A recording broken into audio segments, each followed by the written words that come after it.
चलिए साथियों, आज हम लोग बात करेंगे डाइजेस्टिव सिस्टम के बारे में। और एक तरीके से अगर देखा जाए, डाइजेशन बहुत ज़रूरी होता है एक तरीके से इसको, और समझना बहुत ज़रूरी होता है, क्योंकि डेली रूटीन लाइफ में हम लोग जो भी खाना खाते हैं एक तरीके से वो अपने एक तरीके से वो कॉम्प्लेक्स सब्सटेंस होता है एक तरीके से, है ना। कॉम्प्लेक्स सब्सटेंस होते हैं एक तरीके से वो, और इस कॉम्प्लेक्स सब्सटेंस को सिंपलेस्ट सब्सटेंस में तोड़ना होता है, सिंपलेस्ट सब्सटेंस में, है ना।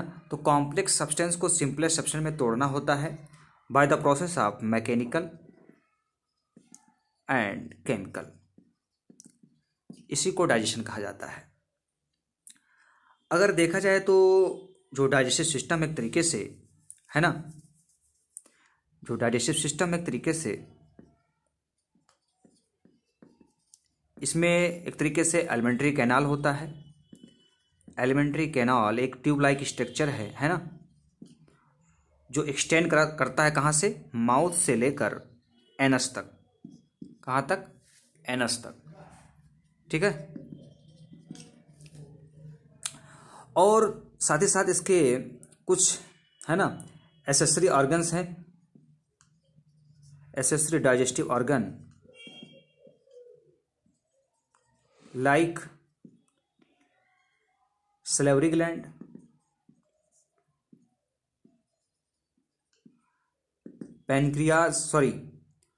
टंग, लीवर, गॉल ब्लेडर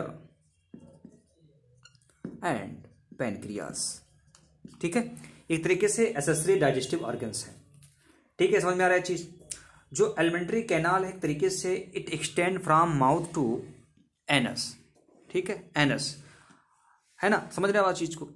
और ये जो एलिमेंट्री कैनाल एक तरीके से ये पूरा 30 फीट लंबा होता है, 30 फीट लॉन्ग होता है एक तरीके से। ये मस्कुलर एक ट्यूब लाइक स्ट्रक्चर है, ठीक है। इसी के द्वारा हम लोग खाना लेते हैं, और एक तरीके से ये इसका एक प्रोसेसिंग होता है, और एक तरीके से खाना टूटता रहता है और अपने मोनोमर फॉर्म में, है ना, मोनोमर फॉर्म में आ जाता है।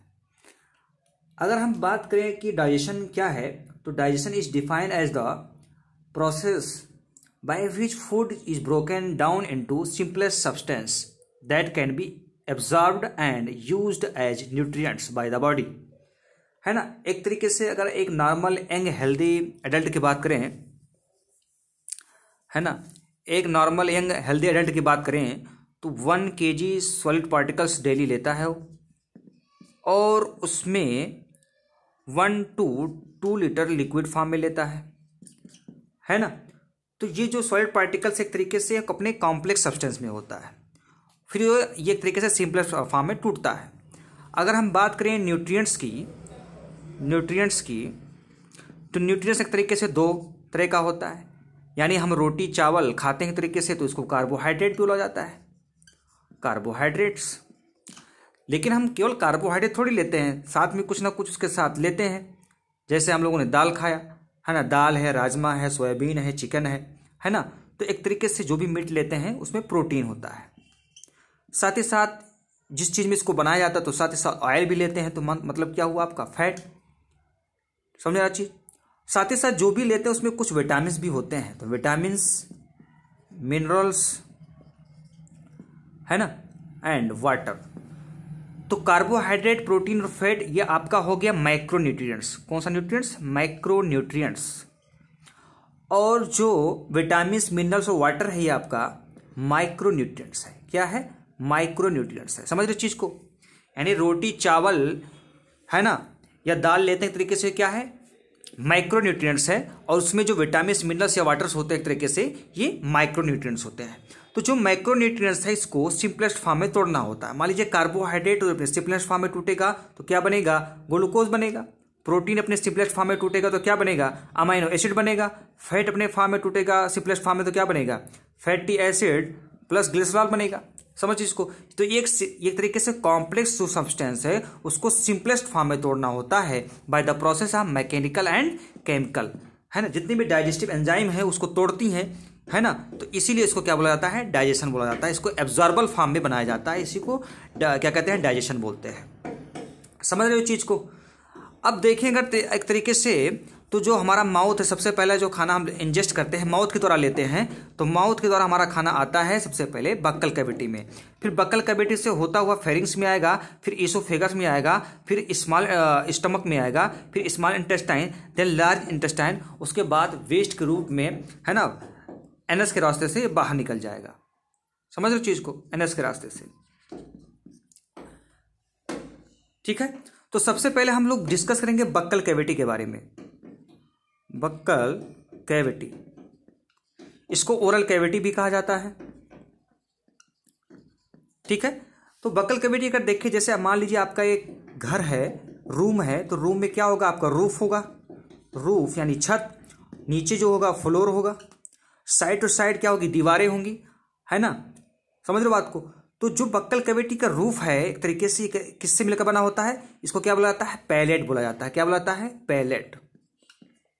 और नीचे जो फ्लोर है उसमें क्या होता है, आपका टंग होता है, और साइड टू साइड क्या होता है, चीक्स होता है, और सामने क्या होता है, लिप्स, है ना। तो इसी लिप्स एक टर्म आता है वेस्टिब्यूल। तो जो लिप्स है और यहाँ पे जो आपका टीथ है, ये टीथ है ना, ये आपका लिप्स है। तो लिप्स और टीथ के बीच में एक स्पेस होता है, उसको बोलते हैं वेस्टिब्यूल। क्या बोलते हैं, वेस्टिब्यूल। समझ रहे चीज को, यानी टीथ और लिप के बीच में एक स्पेस होता है, उसको क्या बोलते हैं, वेस्टिब्यूल बोलते हैं। और जो हमारे बक्कल कैविटी का जो रूफ है ना, अगर इसका एंटीरियर पार्ट देखें तो ये हार्ड होता है। कैसा होता है, हार्ड, इसलिए इसको क्या बोला जाता है, हार्ड पैलेट बोला जाता है, हार्ड पैलेट। और पीछे वाला जो पोर्शन होता है वो सॉफ्ट होता है, इसलिए इसको क्या बोला जाता है, सॉफ्ट पैलेट बोला जाता है, सॉफ्ट पैलेट। ठीक है, इसी हार्ड पैलेट में एक तरीके से एक रिज लाइक स्ट्रक्चर होता है। अगर हम अपने टंग से यानी तलवे में अगर लगाए हैं, है ना, तो ये रफ लाइक स्ट्रक्चर दिखेगा, महसूस होता है। उसको बोला जाता है पैलेटाइन रूगे। क्या बोला जाता है, पैलेटाइन रूगे, RUGAI, पैलेटाइन रूगे। ये पैलेटाइन रूगे एक तरीके से कार्निवोरस एनिमल्स में बहुत ज़्यादा डेवलप होता है। ये एक तरीके से फूड पार्टिकल को मतलब ग्रिप बनाने के लिए ये हेल्प करता है, ताकि फूड पार्टिकल्स में अच्छा मतलब फूड पार्टिकल एक तरीके से माउथ में, है ना, कार्निवोरस एनिमल्स में रुक सके। एक तरीके से ग्रिप का फॉर्मेशन करता है, एक फ्रिक्शन प्रोवाइड कराता है। ये रफ होता है, कार्निवोरस में तो ज़्यादा रफ होता है एक तरीके से। इसको क्या बोला जाता है, पैलेटाइन रूगे। सॉफ्ट पैलेट में अगर देखें तो पीछे के साइड में एक बेल लाइक स्ट्रक्चर, यानी एक तरीके से, है ना, एक तरीके से ये एक मान के चलिए कि फ्लैशी ना बेल लाइक स्ट्रक्चर लटता हुआ आपको दिखेगा, है ना, उसको बोला जाता है यूवुला। क्या बोला जाता है, यूवुला। तो यूवुला एक तरीके से एक बेल लाइक स्ट्रक्चर है, फ्लैशी एक हैंगिंग पोर्शन होता है, जो ये लटकता हुआ रहता है। कहाँ से, ये पोस्टीरियर साइड में जो शार्प पैलेट है वहां से वो लटका हुआ रहता है। तो एक तरीके से मान के चलें कि इसका काम क्या है। तो मान लीजिए आपका ये नेजल कैविटी है ना, नेजल कैविटी की तरह एयर आता है, साथ ही साथ माउथ से कैविटी से खाना जाता है। तो इसी पे क्या हुआ है, इवला लगा हुआ है। तो इवला तरीके से जब हम खाना इनटेक करते हैं तो ये खाना नीचे जाए, ऊपर ना चला जाए, यानी एक तरीके से जो इंटरनल नॉस्ट्रिल जो ओपनिंग है इसको ये ढक लेता है। इंटरनल नॉस्ट्रिल ओपनिंग को ये ढक लेता है, कौन, यूवुला। तो इसका काम ये है कि ये इंटरनल जो नॉस्ट्रिल है उसकी ओपनिंग को ये ढक लेता है, ताकि खाना हमारे नेजल कैविटी में जा पाए। ठीक है, तो ये सॉफ्ट पैलेट से लगा हुआ रहता है। समझ रहे हो इसको। आगे का जो पोर्शन है वो हार्ड होता है, पीछे वाला सॉफ्ट होता है। आगे वाले पोर्शन जो हार्ड है वो एक तरीके से रफ होता है, इसको पैलेटाइन रूगे का नाम से जाना जाता है। ठीक है, अब हम बात करेंगे टंग के बारे में। किसके बारे में, हमने आपको बता दिया कि जो रूफ है वो पैलेटाइन, आगे वाला पोर्शन उसको जो होता है हार्ड होता है, उसको हार्ड पैलेटाइन बोलते हैं। पीछे वाला सॉफ्ट होता है, उसको सॉफ्ट पैलेटाइन बोलते हैं। अब जो फ्लोर है टंग से मिलकर बनवा होता है, उसके बारे में हम लोग डिस्कस करेंगे। ठीक, तो टंग एक तरीके से क्या है, एक मस्कुलर स्ट्रक्चर होता है ना, और इसमें दो पार्ट होता है। आगे वाला पार्ट होता है ओरल पार्ट, और पीछे वाला जो पार्ट होता है उसको क्या बोलते हैं, फेरेंजियल पार्ट। क्या बोलते हैं, फेरेंजियल पार्ट। जो टंग है एक तरीके से ये हमारे टेस्ट या स्पीच में हेल्प करता है। एक तरीके से हम खाने का जो स्वाद ले पाते हैं एक तरीके से टंग के द्वारा ही ले पाते हैं, है ना। हम बोल पाते हैं तो टंग के द्वारा ही बोल पाते हैं। समझ रहे बात को। खाने का जो हम सॉलोइंग कर पाते हैं वो टंग के द्वारा ही कर पाते हैं। तो टंग एक तरीके से क्या है, एक एक्सेसरी डाइजेस्टिव ऑर्गन है। ये एक तरीके से स्केलेटल मसल्स से मिलकर बना हुआ होता है ना। एक तरीके से ये हाईली मस्कुलर, एक मान के चलिए highly muscular and glandular structure है ना, और जो हेल्प करता है सॉलोइंग में, टेस्ट में, साथ ही साथ स्पीच में, है ना। टेस्ट में ये हेल्प करता है, खाने का जो हम लोग स्वाद ले पाते हैं, साथ ही साथ बोल पाते हैं, है ना। स्पीच, टेस्ट, है ना, सॉलोइंग,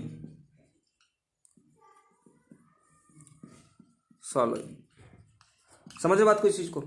तो जो हमारा ये एक तरीके से मान के चलो हमारा टंग है, इसका जो पार्टीशन होता है, इस पार्टीशन का नाम है सल्कस टर्मिनेलिस। क्या बोलते हैं इसको?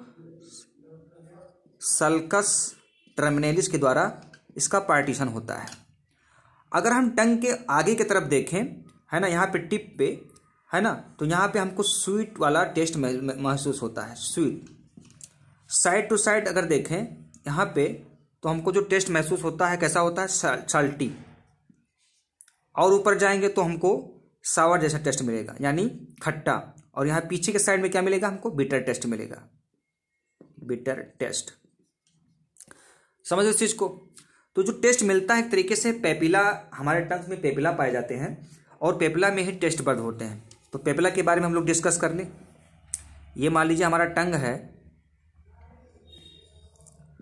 ना, हमने बताया टंग जो पार्टीशन एक तरीके से क्या बोलते हैं, सल्कस टर्मिनेलिस बोलते हैं, टर्मिनेलिस। पीछे वाला पोर्शन ये है फेरेंजियल पोर्शन, और जो हम लोग दिखा पाते हैं उसको क्या बोलते हैं, ओरल। ओरल ये तरीके से है, ठीक है, जो दिखा पाते हैं। तो यहाँ पे छोटे छोटे एक तरीके से लिंगुअल टॉन्सिल होते हैं पीछे वाले पोर्शन में, और आगे वाले पोर्शन में मोस्टली क्या होता है, पेपिला पाया जाता है। तो इस वाले पीछे वाले पोर्शन में अगर देखा जाए पोस्टीरियर साइड में टंग में, तो यहाँ पे कौन सा पेपिला होता है, सर्कमवेलेट पेपिला। कौन सा पेपिला होता है, सर्कमवेलेट पेपिला, सर्कमवेलेट पेपिला। और साइड साइड में क्या होता है, फंजीफार्म पेपिला, यानी मशरूम लाइक स्ट्रक्चर होता है, इसको बोलते हैं फंजीफार्म पेपिला, फंजीफार्म पेपिला, ठीक है। और बीच में जो है एक तरीके से, है ना, पूरा ये भरा हुआ होता है, इसको क्या बोलते हैं, फिलीफॉर्म पेपिला। क्या बोलते हैं, फिलीफॉर्म पेपिला। समझ रहे बात कुछ चीज को, ठीक है। तो टेस्ट कितने तरह का होता है, sweet, sour taste, bitter taste, salty taste. एक नया टेस्ट आया है जिसको बोलते हैं उमामी टेस्ट, उमामी टेस्ट। इस मतलब खाने के टेस्ट को बढ़ाने के लिए एक तरीके से कुछ पाउडर मिलाए जाते हैं, और उस पाउडर में क्या होता है, मोनोसोडियम ग्लूटामिक एसिड। इसी की वजह से जो थोड़ा टेस्ट बढ़ जाता है उसको बोला जाता है उमामी टेस्ट। ये 5वां टेस्ट आया एक तरीके से अभी लेटेस्ट, ठीक है ना। और साथ ही साथ जो हमारा टंग है एक तरीके से, इसमें अगर बात करें तो हमारा जो टंग है, जो हमने बोला कि अभी जो ओरल कैविटी हमारी है ना, ओरल कैविटी। तो ओरल कैविटी में जो नीचे वाला पोर्शन होता है, नीचे वाला पोर्शन, यानी एक रूफ होता है और एक फ्लोर होता है। तो जो टंग है वो फ्लोर से जुड़ा हुआ होता है बाय द स्ट्रक्चर। उसको क्या बोलते हैं, फेरेनुलम बोलते हैं। क्या बोलते हैं, फेरेन्यूलम। तो एक तरीके से ये अटैच होता है ना।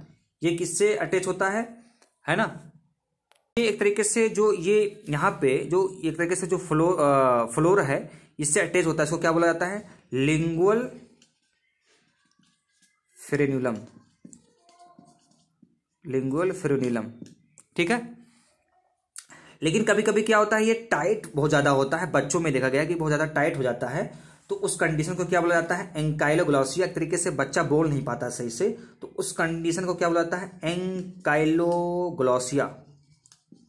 इस कंडीशन में क्या होता है कि इसको क्या कहते हैं, कट करके और इसको ढीला बनाया जाता है एक तरीके से, ताकि जो है वो जो टाइटपन था वो कम हो जाए। तो जो टाइट स्ट्रक्चर बन जाता है कभी कभी बच्चों में देखा गया है, तो है ना, उसको क्या बोला जाता है, एंकाइलोग्लॉसिया। और जो फ्लोर पे जो अटैच है हमारा टंग बाय द स्ट्रक्चर, इसको क्या बोला जाता है, एक फोल्डेड स्ट्रक्चर होता है, उसको क्या बोलते हैं, लिंगुअल फेरेन्यूलम बोलते हैं, ठीक है। इतना समझ में आया आपको चीज को। बाकी हम लोग आगे देखेंगे, है ना, ऐसे ही स्टेप बाय स्टेप बढ़ते रहेंगे और समझते रहेंगे। ठीक है, okay, thank you very much.